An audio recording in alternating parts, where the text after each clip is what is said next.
everyone, welcome back to my channel. I'm Brushes and Bunnies. Today is just not my day. I don't know what's wrong with me. It's just today I cannot draw, I cannot paint. I'm just having one of those bad days where you're just like everything you're doing is not turning out the way you want it to. I was actually filming a video this morning for this YouTube channel and I was doing one about watercolor backgrounds, how I wanted to paint like this beautiful floral watercolor background, and it just did not turn out. I like completely ruined it and the video was a fail. So I decided to just like step away a little bit from my desk and make myself some tacos, because tacos are my favorite thing in the world. And the second thing I did was go back to my sketchbook, just kind of go back to the drawing board. And I just decided to film or make that into a video rather than restart the entire painting again, because it just takes too long. So this video is actually going to be something quick, fun. It's going to be doodly. It's going to be doodly, and I'm going to be focusing on female hair. Now, a lot of you guys have asked for a female hair tutorial or just hair tutorial in general. I want to work on many of them. This one is just like a doodling aspect or sketching on how I approach like how to sketch hair. Let me rephrase that. This video is mostly about like my approach to sketching hair and how to practice how to sketch hair. So that's kind of like what I'm going to talk about. So when it comes to doodling hair, I could actually give you a couple tips that have helped me, and also a couple tips that are pretty much hand in hand or goes hand in hand with the style that I've developed over the years of drawing. So the very first thing is of course in regards to the materials that you're using. So you of course need a sketchbook, and any sketchbook can do. You just need a place where you can sketch and doodle. But when it comes to the actual pencils that you're using, I do like to use my mechanical pencil 0.5 millimeters in B lead, and I use this for the initial sketch. I don't know why, I just really like the way that it feels and the control that I have with the mechanical pencil.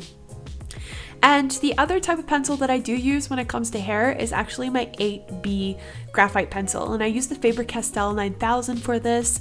And I use this primarily for the shadows, and in terms of the shadows I do use a lot of cross hatching, and I think it works really wonderful for the hair, especially if you want to just shade in some of the darker parts of the hair without coloring in the entire hair sketch. So two of my primary pencils are the B pencil, like a 0.5 millimeter mechanical pencil in B lead, and then also the 8B lead. You could use some in between, like 6B I sometimes use to have a larger variety of shadows, but I actually just tend to use these two different types of shadows, of weights.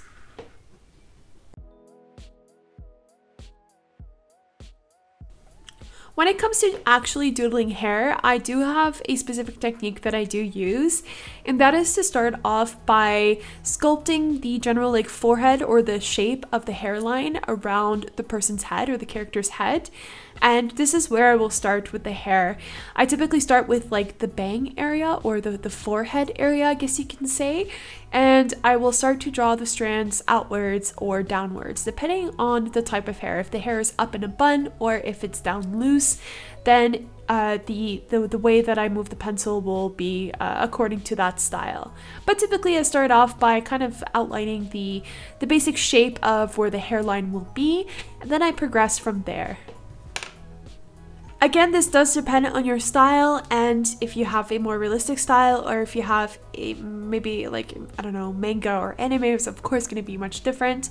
But if you have a style like I do, which is, I don't really know, illustrative kind of style, in terms of the amount of hair that you draw, like I tend to like to draw the outline of the hair shape. So of course I'll add a more emphasis on the outer parts of the hair. I'll draw these lines thicker, darker, and on the inside, depending on the hair color, I will draw the amount of strands. So if I want to have darker hair, I'll draw more strands. If I want to have something in between, of course it's going to be something in between. And if I have light hair, then I tend to just focus on the outline rather than just shading it in. Like I mentioned a bit earlier in this video, what really helps is to keep your wrist loose or your hand loose when you're drawing hair. You really want to lighten your sketch or lighten the movement, and also the sort of pressure that you put with the pencil onto the paper. You want to keep this very light at first, and then you can darken up your lines as you progress. The reason why this is super important is because the hair is very dynamic, it's very loose, and it's very, I guess you could say fluid in a way, where it's just hair strands. You know, hair is very light. It's like light as a feather sometimes, and the strands will have a mind of their own, and they're gonna flow in different patterns, and they're gonna flow in curls or in curves, and you just want to have a loose wrist to be able to draw this correctly. If you keep your touch very hard or very restricted, what will happen is that the hair will end up looking like straw almost, where it's going to be very loose and kind of like, very straight and rigid. And you want to have just a sort of movement to the hair. And this is why it's very important to just remember to keep your hand loose. And also just to kind of like on this point, what does help to loosen up your wrist a lot is actually to draw things like hair. The more you practice, the more that you make characters, or the more that you just do quick sketches like 5-minute hair sketches, the looser your wrist will become, and you will actually become trained in that regard. So this is a really good exercise actually to just draw different types of hair, and you will improve in no time.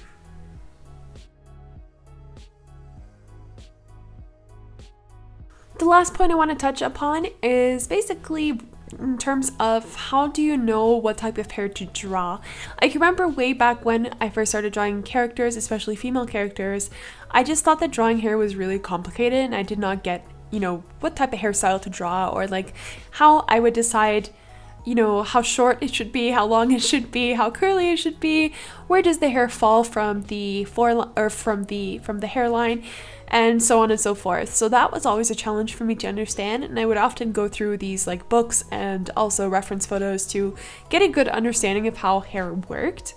And the more that I practiced it, the better that it got, and nowadays I can just create my own type of hairstyle without even looking at a reference photo.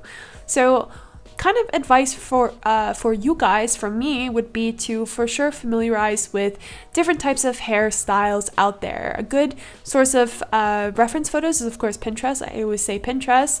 It's not a sponsor, just so you guys know. It's just something that really does help me. On Pinterest, you can really go on and search for hairstyles, specifically hairstyles if you want to get like maybe a hair braiding tutorial, or also like different types of haircuts that you can get. There's so many pictures out there with different types of hairstyles, and they have really good references that you can use. So I would definitely recommend to familiarize yourselves with all these different types of haircuts or hairstyles out there, and just practice in your sketchbook. You will have so much fun to do so, especially if you love drawing characters. And basically my advice would be to just practice with your graphite pencil and use some cross hatching to shade in, and just worry about the line movement and to loosen up your wrist. So these are really the essentials that I make sure that I do when I'm drawing hair. So that's about everything for this video. I do hope you enjoyed it. It was a rather short one just because you guys knew I had to restart it. So sorry about that, but please do give it a big thumbs up, and don't forget to leave a comment down below, as well as don't forget to subscribe for more art videos. I'll see you guys next week. Bye!